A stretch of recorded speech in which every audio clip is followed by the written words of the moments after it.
আজকের রেসিপি ডিম পাউরুটি। ডিম পাউরুটি বানানোর জন্য আমি কোয়ার্টার সাইজের পাউরুটি নিয়েছি, পেঁয়াজ নিয়েছি আর কাঁচা লঙ্কা নিয়েছি। আর আমি পাউরুটিগুলো মাথাগুলো দেখুন কেটে নিয়েছি। আপনারা সেটা নাও কাটতে পারেন, কিন্তু আমি কেটে পাউরুটিটাকে পিস করে নিয়েছি।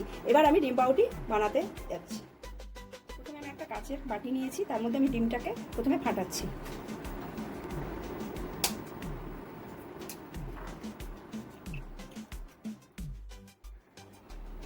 ডিমটা আমি ফাটিয়ে নিয়েছি। এবার এর মধ্যে আমি পেঁয়াজ দিয়ে দিচ্ছি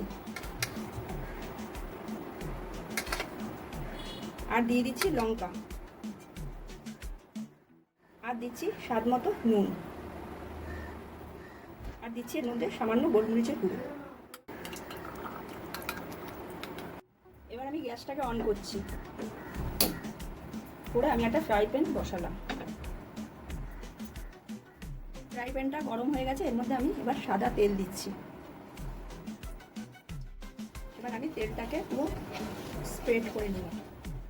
এবার আমি ডিমের মিশ্রণটা এর মধ্যে দিয়ে দিলাম।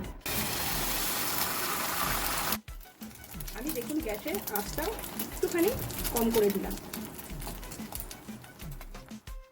এবার আমি পাউরুটিটা এর মধ্যে বসিয়ে দিচ্ছি।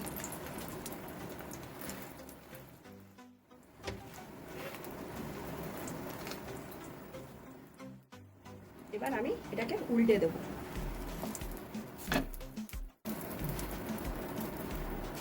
আমার ডিম পাউরুটি পুরো রেডি।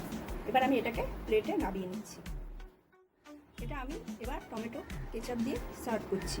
আমার ডিম পাউরুটি রেসিপিটি যদি আপনাদের ভালো লাগে, লাইক করবেন, কমেন্ট করবেন, সাবস্ক্রাইব করবেন।